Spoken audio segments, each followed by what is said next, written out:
All right, we're back. I told you I'd be back. Hang on. There. Is that good? I think that's good.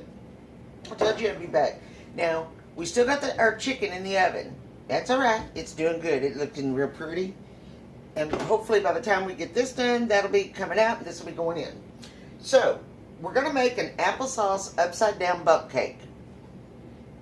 This is my bundt pan. All right? And first we're going to do is the topping. Now, before we get started making the topping, let's take care of the apples. So I'll move this over here so you can see the apples. I went ahead, took 2 Granny Smith apples and cut them into quarters. All right? Now I'm going to peel them off. It's easier to peel, and then we'll slice them. I find it's easier to cut them into quarters and slice them that way. I mean, peel them that way than to peel the whole apple. But you do whatever works for you. Common sense cooking.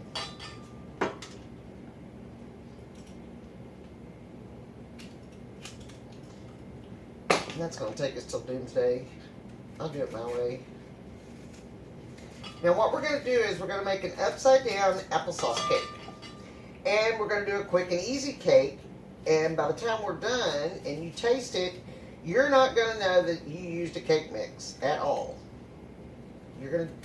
I'm going to show you, we're going to do some of this. It's, hey, quick common sense cooking for you guys. And I'm going to cut the core right out of the center too. So it looks like that. If you have chickens like I do, you can give the chickens your apple peels. You can give the chickens the apple, but you can't give them the apple seeds. The reason is apple seeds contain arsenic. And if they eat them, you're arsenic poisoning your chickens. So what we're going to do is we're going to get these apples peeled up, and then we're going to make the topping first, and then make the cake. And this is really easy. Really, really easy. Well, relatively speaking, easy, I guess. To me, it's really, really easy. To some people, it may be really, really hard.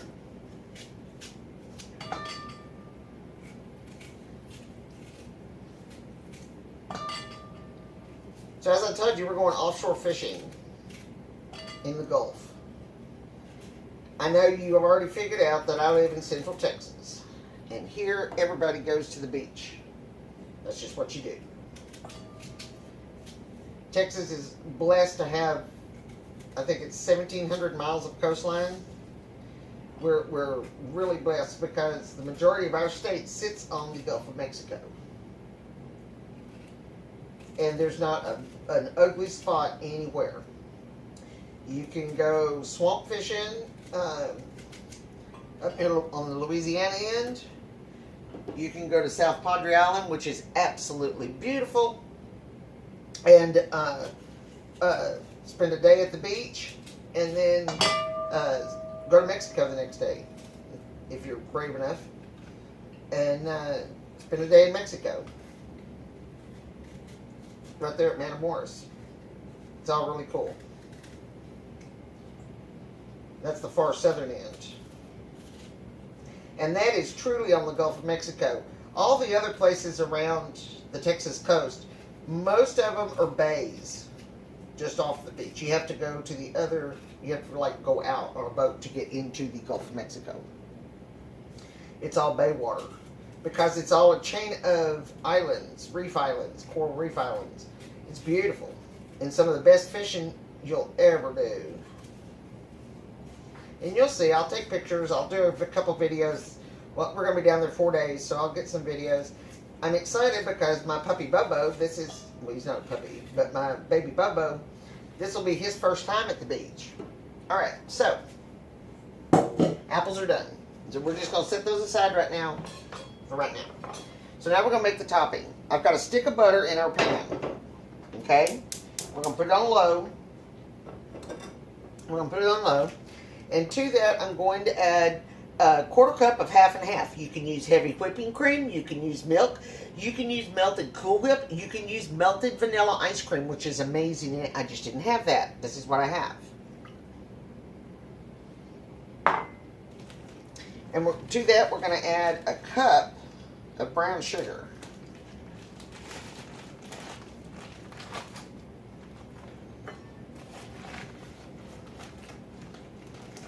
And remember, when you're working with sugars, when you're working with a brown sugar, you need to be sure and always pack it because it's got air in it.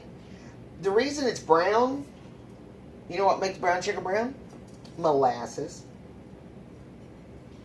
It's sugar mixed with molasses. That's what makes it brown. Sugar off my hand. And then I like to add just a dash of vanilla to it. Alright.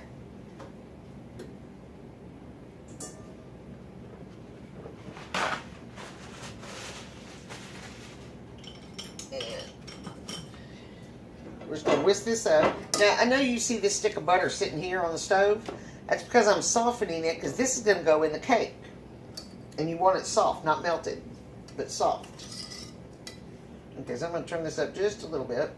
And basically, we're going to cook this till the butter and the sugars are melted and dissolved. How many of you know where powdered sugar comes from? Did you know you could make your own powdered sugar? Or confectioner sugar, as it's traditionally called? But we all call it powdered sugar down here. You take regular sugar, just regular old granulated sugar, put it in your food processor, turn it on, and let it whiz. After about 5 minutes, you got powdered sugar. Ta-da! You learn all kinds of things from me. So, we're going to go ahead and get the pan ready. I'm going to go ahead and get the pan ready. And we're just going to, ooh, that's hot. We're just going to, I like to preheat my pans, but I forget about it sometimes. We're going to just really, really, really good spray down with the pan. I know it seems like a lot, but trust me, because we've got a sticky, sticky, sticky, sticky topping. So now we're going to go back to our apples while this is cooking. We're going to go back to our apples. Making sure it all gets dissolved good. And what we're going to do is, let me put this up here so you can see it. What we're going to do, apple seed. We're going to take the apples that we've cored and peeled, and we're going to cut them into thin little slices.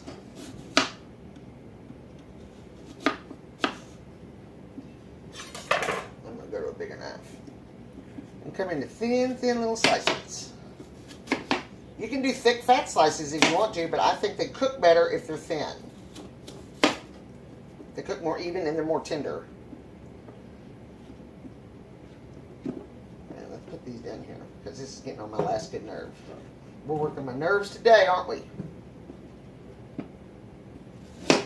Yeah, as we speak, the workers just got here, so they're working outside. So it may get a little loud from time to time. My husband may come in the door screaming. Don't worry about that. He won't hurt you. He just yells a lot. He's a big old bear.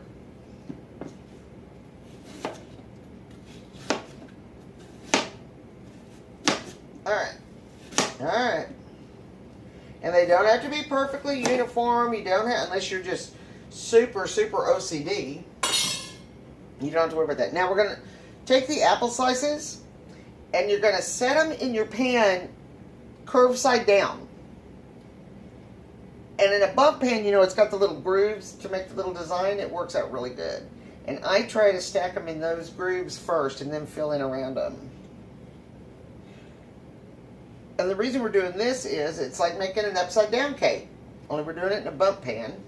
And when we unmold this, it's going to be so pretty. I'm going to shut that off because it's ready. I can hear it. I don't want to burn it. And we're going to just kind of stack these around as pretty as we can get them. As pretty as we can get them. And you want to try to get the narrow end to the inside and the big end to the outside if you can. If you remember. If you don't, that's alright too. Nobody's going to care about that. They're going to say, ooh, that's so pretty. And then they're going to say, now cut it open and give me a bite. They don't care about how much work you put into it. They just want to eat it. You know that's true. Your family and your friends are alike. Everybody's like that. I'm like that. Ooh, that's pretty. Now let's eat. Can we eat? If you got some little random pieces like I just threw in there, that's okay. It's just chopped apples. Now you're asking yourself, Do I have to go to all this trouble? No.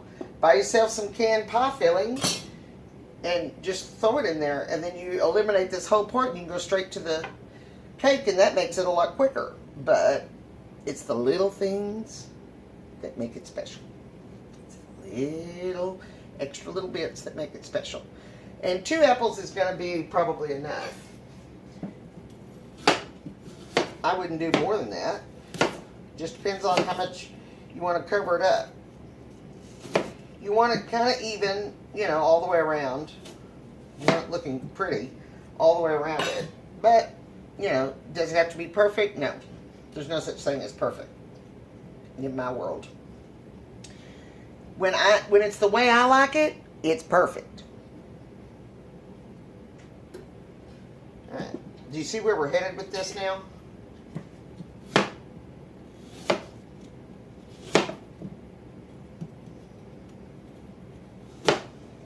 Alright, and that's going to be enough. I don't think it's even going to take all both apples, because I just think I'll be able to fit them all in here. Alright, so now, I don't know if you can see this. Let me see if I can get you to see this. Oh, shoot. Okay, that's what it's going to look like. Isn't that pretty? Okay, that's pretty. Oh, good. We got melted butter now. Lovely. Alright, that's alright. That's okay. Doesn't hurt nothing. Get that cleaned up though, or else we're going to have a messy mess.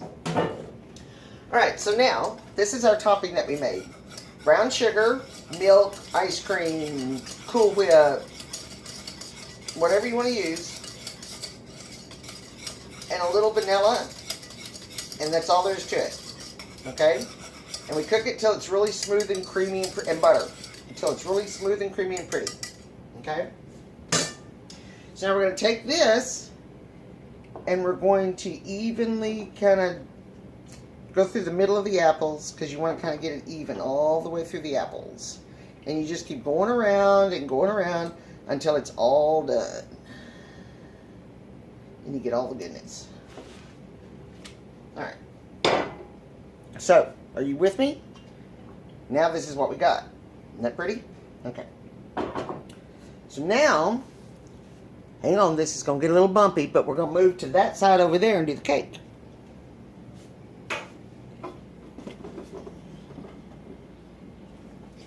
Alright, so now we're going to do the cake. And I've got that stick of melted butter that we melted in the mixer. I'm going to move this over so you can see it. Okay, in the mixer. Alright, so we've got the butter in there. To the butter, we're going to add a cup of applesauce. About a cup. Doesn't have to be perfect. Going to add a cup of applesauce.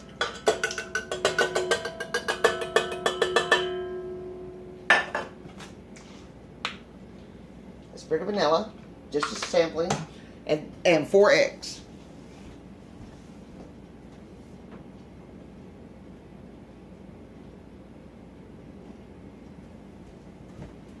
Had to go get my eggs, sorry. Alright, and 4 eggs.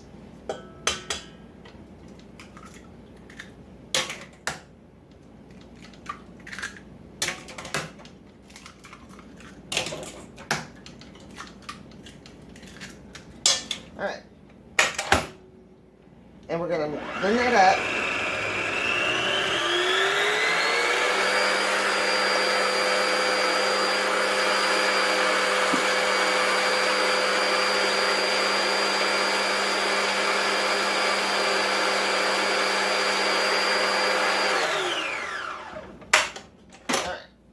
So now, to that, we're going to add our yellow cake mix. This is just plain old Duncan Hines butter cake mix. You can use the spice cake mix if you'd rather, but I think it's better to spice it myself. I think it's better to spice it myself.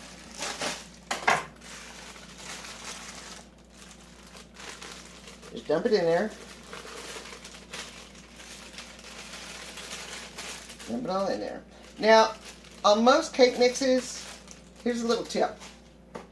On most cake mixes, brownie mixes, stuff like that, they tell you to use vegetable oil. You know, like a quarter cup of vegetable oil and a third of a cup of water, something like that. You don't need to do that. Use butter instead. Use melted butter instead of oil. 1, it's better for you. 2, it'll taste better. All right.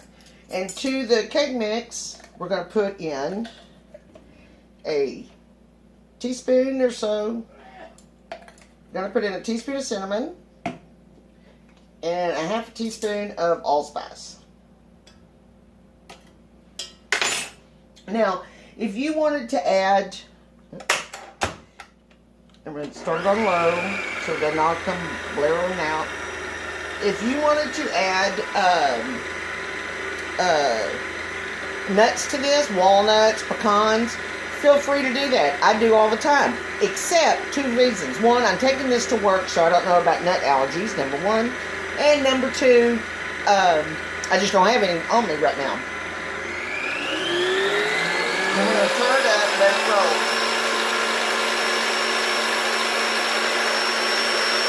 This is going to be a really dense cake.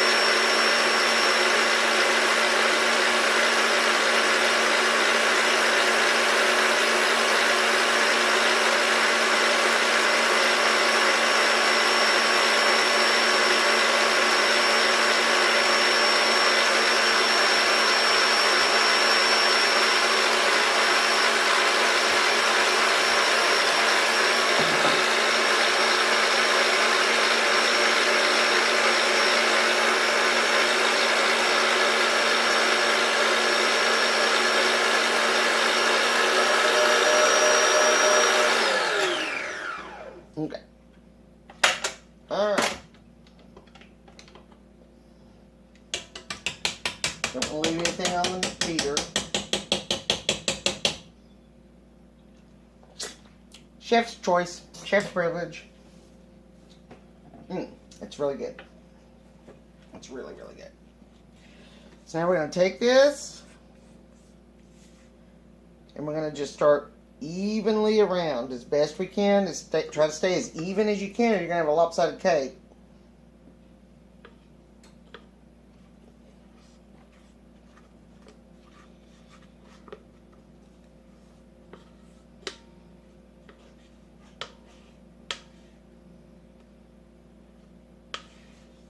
And see how dense and thick it is? That's good.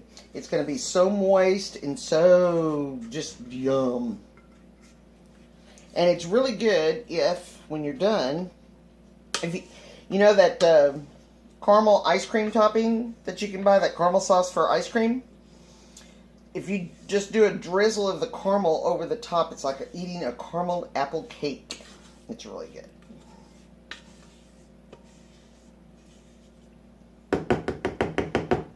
Alright. Alright, so now we're going to just kind of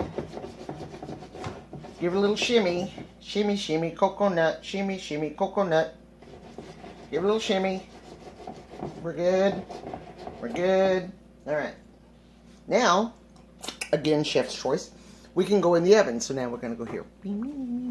Hi, how y'all doing? Da da da da. Alright. Gotta do something to entertain you. So, we're going to check on our chicken.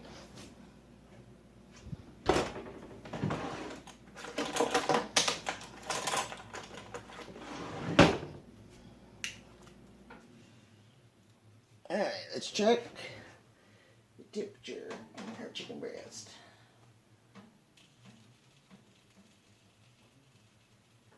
And we are done on our chicken.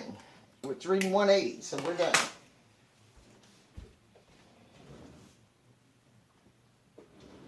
Actually, we're a little on the overdone side, but that's okay. Excuse me. Pardon me.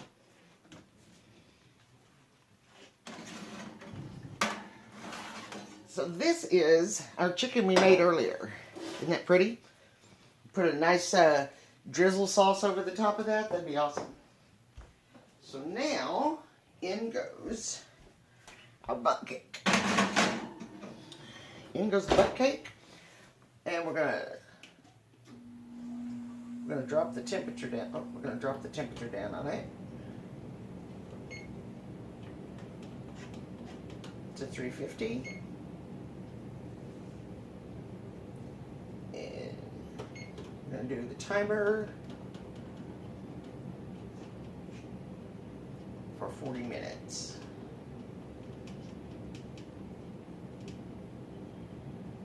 And I wish y'all could hang with me a little while and see the finished product, but I will put still pictures of the finished product on our Down Home with Lynn Facebook page, along with the recipes for both the chicken and the cake that we did today. Have a great week. Remember to like and subscribe. See you later. And remember, always, common sense gets it on the table faster. Have a great one.